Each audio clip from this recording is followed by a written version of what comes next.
Hey, what's up YouTube? Grayman Industries here, and today we're going to be going over first time rifle considerations. I guess first time buyer rifle considerations, and what I would look for as a first time rifle buyer. Now, this is going more towards the people that are really green, no military training, didn't grow up, just shooting, and no formal training, but kind of looking at what's going on in the world and wanting to pick up a weapon to defend themselves, their family, their home, their properties, and just want some type of additional security. So it's more targeted towards you, the guys who have shot in the Marines or any branch of military, maybe law enforcement. Hey, if you got you're probably in that culture where you know a few people and have been around, so you kind of know what you want and like and stuff. So this video has been on my mind for about the last few months or so. But yesterday I was watching a YouTube video and it was saying, "Hey, for your first rifle, you need a free float handguard." I'm gonna tell you right now, that's just not true. Just some of these guys that are out here telling you what to buy or what suggesting what you should buy is stuff that you really don't need to waste money on. If you could save a buck or two, spend that on ammo and training, go for it.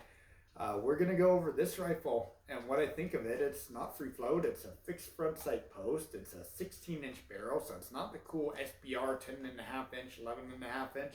It's not M-LOK. It's an old school Picatinny, and it's a commercial buffer tube, for crying out loud. It's nothing real special, but it does work, and it puts rounds down range, and it's fairly accurate. So I'll go into kind of the how I came about this rifle over the years and how it's been built up. So first rifle I ever got was Daniel Defense. It was when I got out of the Marine Corps, and I love that rifle. I didn't know too much. I thought the price tag was about what I should spend for a rifle, and I bought it, and it was a cool rifle. I still have it. It's a great rifle. It shoots wonderful. Free float handguard, all that fancy stuff. But I wanted a second rifle. I was living in a communist state at the time, and they were trying to pass a law about a shark fin or something, or welded magazine well. They already had their bullet button. Just guess what communist state that was? Gavin's country. And I knew, hey, before they pass it or it goes into effect, I want a secondary rifle. So I believe all the rifles were sold out. I couldn't really afford a nice lower, like a Noveske at the time. It was like $400, I think. But found this Bushmaster sitting on the shelf at my local gun shop, picked it up. It had all kind of the A2 grip and stuff on it. Very basic, nothing too fancy, but $250, and it bought it, locked it away in my safe for the last few years. Since then, I moved to a free state, so I can have cool stuff. And I suggest if you want cool stuff, defend it, and don't let it be California, because that is just a losing fight. So, but I digress. Had this lower sitting in my safe, been shooting my Daniel. It was great.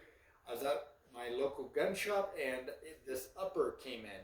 It was a used upper. Some guy turned it in. I asked the gun owner why, and he said he didn't like the fixed front sight post, probably because he watched YouTube and saw the guy online saying, "Hey, you need free float handguards and all that." But I saw it. I liked it. It reminded me of the M4s in the Marine Corps. I knew it wasn't a 14-inch barrel, but the looks, the aesthetics, just was close enough for me. So I bought it, another $250. It came with a rear sight, not this one, a different one. I've since changed that out, but it had sights on it. Went on my lower, and I could go out and shoot it and start blinking targets. My little bit of research told me this was a Core 15 upper. I don't believe it was ever shot. It was probably brand new, because this little deflection post right here had not even one mark. I went out and shot it, and then it started getting wear and tear on it. So I believe this handguard is aftermarket. I found it online for like $25. But it came on the upper when I bought it. It was just an upgrade that I don't believe it came with the Core 15 rifle. So nice little upgrade. Sometimes you could luck out. You can get rifles like this for about 500, 600 bucks from PSA, Bushmaster, you know, the more budget-friendly brands. I put on a red dot. This is a SIG Romeo 7 non-magnified, and I shoot it about 50 yards in from there. I hit the target every time. It works. It's reliable. It cycles. You don't need to go out and spend 2,000 bucks because some guy on YouTube who's been shooting for years says you need to. You don't need the free float handguard. Go out and get a weapon that works, like this one, that's reliable. You can accessorize it like I have done. I've done the Magpul sight. I've done a Arrow breech charging handle, ambidextrous, Odin Works ambidextrous safety, a bad lever, a Magpul grip. Threw on the sling with a little mount right here for the sling. Just found it on eBay. I believe Magpul makes some like this as well.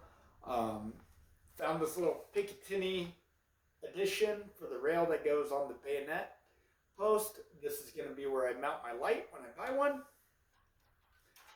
And go out, go shoot it. All in all, this rifle cost me 900 bucks.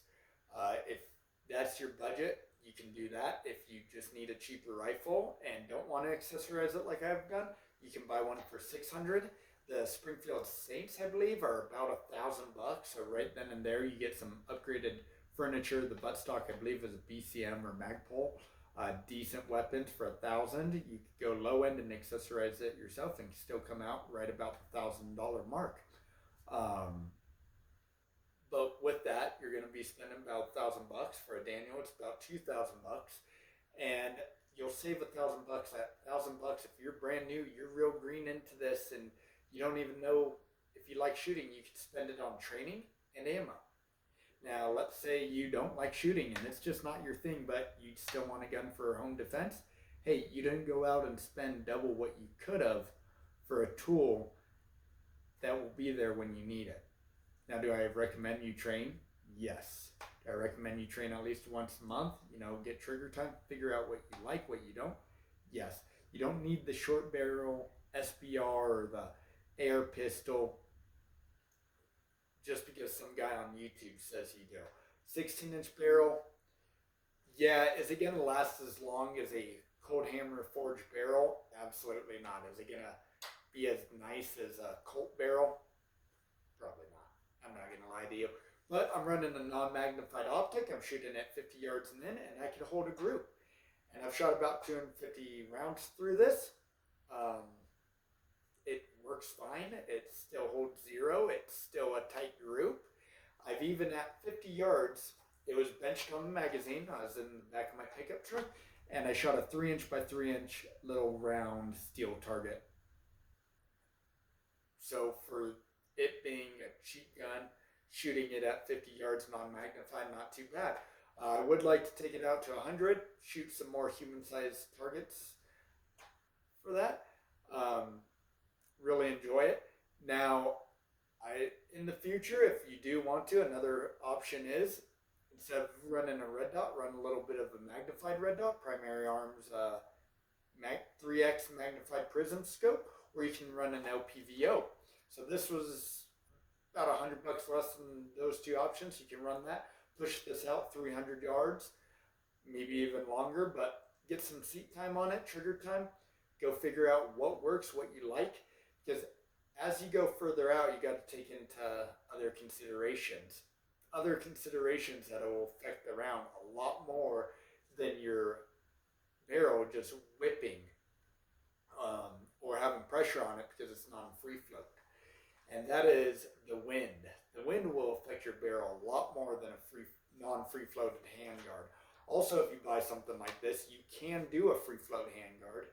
You gotta take off some parts on this, but you can convert it over to a free float handguard. There is a video on YouTube from one of the, I believe Brownells actually shows you how to convert it into a free float handguard. And you buy their handguard and it comes out to here, full Picatinny. So you can upgrade, which is nice, but you can start with a base, and this base is a cheap base. You can make it your own. You can figure out what you like versus buying something expensive and then spending even more money to make it your own, make it what you like.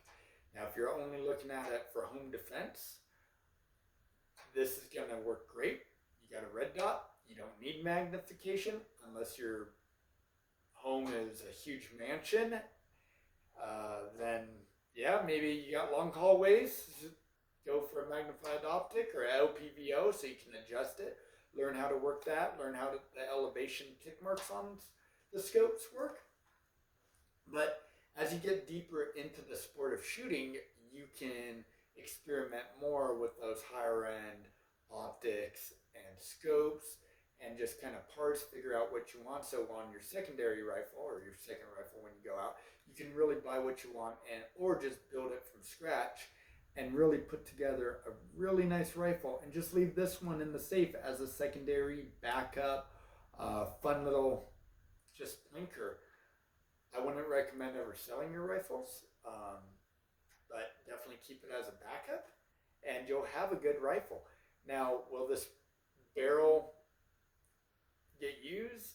Yeah, will it last a lifetime if you're not shooting it every day? Yeah, I guarantee you, you're probably not going to put 30,000 rounds through this unless you're really going hard, but then you can check zero. Something to take into consideration, those guys who are like, well, it's mil-spec, you need mil-spec, you need this, you need that, because that's what the military is doing. They're also taking their rifles into war, they're bashing it against walls. It's going from hand to hand, deployment to deployment. You check into a unit, you get a new rifle, and that rifle is going to last for 30 years. Even if you don't make it in the military for 30 years, you're a 4 and done out guy. That rifle is going to change hands a lot while it's in there, so it may not be taken care of the best. So the military kind of dummy proofs everything, overbuilds it for reliability for those 30 years of service, and so it can handle when they need it. For personal use, just fun gun that you're going to take out and just recreation or train with it, this will be fine. Get some classes, get some ammo, spend your money on that. Go through, I believe, Haley Strategic or Haley Thunder Ranch. That's what it is. Haley is a plate carrier or chest rig. Thunder Ranch. Go to Thunder Ranch, get some training, get some seat time, learn how this weapon works, learn how all the functions on it, and spend your money wisely on training and stuff. It will save you in the long run. I'm going to leave you with this. Case in point, Kenosha with Kyle Rittenhouse. If you've seen his gun in court, it was no high dollar gun, but it saved his life. And he shot pretty much point blank to defend his life, and it worked. And he didn't have a free float barrel, I don't believe. From what I remember, it was a very similar AR to this, just simple. I don't know if it was a Smith & Wesson or a Bushmaster, but very basic. So, case in point, if you're new to the gun scene, if you don't have that much money, but you still want a way to defend yourself, you don't have to spend that much. But go out and train, spend your money on ammo and targets. So, if you like this video, leave a like. If you want to have a comment war, leave it down in the comments. Grow this page if you could. I'd greatly appreciate it. I'll try to come out with some new videos. Leave some suggestions down in the comments of what videos you want to see. I kind of want to put a 16-inch barrel rifle up to an SBR 10-inch barrel and see the penetration factor of the two and see how they differ at 100 yards and how well they shoot, really. So, might be my next video. Go see the lethality of a 10-inch versus 16-inch and kind of put some of those LARPer boys to shame. Anyways, hope you enjoyed the video. Have a good one.